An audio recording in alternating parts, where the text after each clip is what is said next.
Hey, it's your homie Foo Howser, and today we're in the city of Long Beach, hanging out with one of my history homies, Jesse Lopez.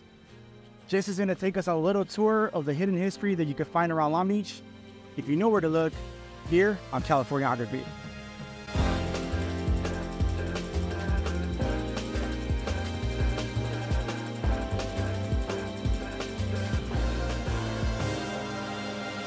It's Foo Howser.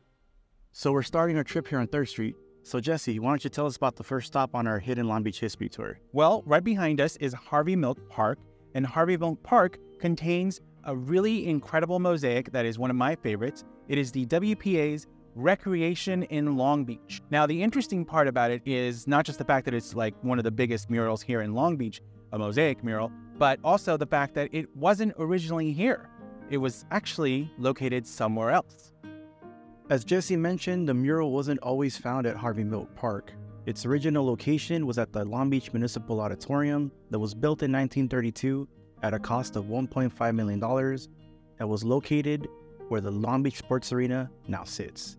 In 1936, the city applied for financing from the Works Progress Administration, or WPA for short, to add a mural in the niche of the front facade of the auditorium. The WPA was an agency created during the Great Depression to employ millions of job seekers to complete public works projects like constructions of public roads and buildings, but also public works of art. The mural was originally designed by Henry A. Nord as a painted mural, but was transformed into a mosaic by Stanton McDonald and Albert H. King. Over 40 artists worked more than a year to lay down the 466,000 tiles that brought Nord's illustration of recreational activities in Long Beach to life. When it was completed in 1938, it was the largest cut-tile mosaic in the country, measuring in at 38 feet high and 33 feet wide. It was the crown jewel of the Long Beach Municipal Auditorium. Despite only having stood for just over 40 years and hosting artists like Liberace, Judy Garland, and Elvis Presley, the auditorium was demolished in 1975 to make way for the Long Beach Terrace Theater.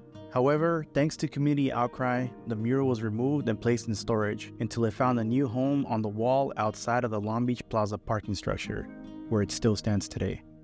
One of my favorite things about the mural being now at ground level is the fact that you can come up to it and admire all of its beautiful detail. One of the things that I really enjoy about it is the fact that you can see the cut tiles in the different ways that they were cut. Some of them were cut like little triangles. Some of them were cut like little squares to indicate water or grass or any sort of texture. But my favorite detail, I think, is the fact that you can go up to the mural and along the sides see all the names of the artists that worked on this mural. This mural not only helps keep the memory of the Long Beach Auditorium alive, but also shows what could be accomplished when the community bands together in the name of preservation. Our second stop brings us to the courtyard of the Westin Hotel here on Ocean Boulevard. So Jesse, why don't you tell us about the second stop on our hidden Long Beach history tour? Well, we're standing in front of a giant statue called Venus. And the interesting part about it is that it's one of the last remaining artifacts of a movie theater that once stood here, the Fox West Coast Theater. As Jesse mentioned, the Fox West Coast Theater once stood in the location where the Westin is today. Built in 1925 and opened as the West Coast Theater, it was the largest of the Palace movie houses in Long Beach. It could seat up to 2,200 people and had a Wurlitzer pipe organ. The theater was eventually renamed the Fox West Coast Theater after it was acquired by William Fox in 1929. Over the ensuing decades, the theater changed ownership and uses multiple times. It was closed as a regular movie theater in 1974, then used as a rock music venue, then a church, and finally a Spanish-language movie theater. In 1985, just prior to its demolition, it got a proper farewell party that included an organ prologue, a screening of Footlight Parade, and the Hearst newsreel of the Long Beach earthquake of 1933. The building was demolished in 1987 to make way for the Westin Hotel. However, not everything was destroyed. The statue that once sat above the marquee was rescued and placed in the public courtyard of the Westin, and was renamed Venus and rededicated in 1989. But that's not the only part of the theater that remains, right, Jesse? That's right, Javier. Along with the Venus statue that was saved from the demolition of the Fox West Coast Theater, the other thing that survived was the lobby doors, which happened to be at the Historical Society of Long Beach. While the Westin Hotel now stands where the Fox Theater once stood, the Venus statue is a reminder of not only the Fox Theater, but of the hidden history that's all around us. Our next stop brings us across Ocean Boulevard to a wall in front of the Terrace Theater. So Jesse, why don't you tell us about the third stop on our Hidden Long Beach History Tour? Well, this plaque right behind us is actually a marker that indicates the final terminus of Route 6. Now, I know what you're thinking, Javier. Don't you mean Route 66? And doesn't that end in Santa Monica? And you'd be right. Yes, that does end in Santa Monica. But this is Route 6, which actually predates Route 66 and was actually longer. As Jesse said, Route 6 spanned 3,662 miles and crossed 14 states. Route 6 was designated in 1927 and initially only spanned 700 miles from Provincetown, Massachusetts to Erie, Pennsylvania. Subsequent expansions to the route led to Route 6 becoming a transcontinental highway when it was expanded to Long Beach in 1937. In 1937, the organization, the Sons of Union Veterans of the Civil War, successfully lobbied the state of Massachusetts to designate their portion of Route 6 as the Grand Army of the Republic Highway to honor the Union forces during the Civil War. They successfully lobbied all the states along the route, with California adopting the name in 1943, and the last segment in Pennsylvania being adopted in 1948. In 1953, a formal dedication of the highway took place in Long Beach, with 5 related organizations, including the Sons of Union Veterans of the Civil War and the Daughters of Union Veterans of the Civil War. The monument was placed in front of the Municipal Auditorium, marking the end of Route 6. In 1965, the state of California requested that Route 6 end in Bishop, so Route 6 lost its transcontinental status. Portions of the old Route 6 still remained as signed highways, including the 110, the 5, and the 14. Very little remains of Route 6 in Long Beach. The original monument had to be moved when the Municipal Auditorium was demolished in 1975, and the plaque that was on the monument was installed on the wall in front of the Terrace Theater. This little bit of history is definitely hidden, but worth checking out the next time you're in downtown Long Beach. Our next stop brings us to 7th Street by the on-ramp of the 710 freeway.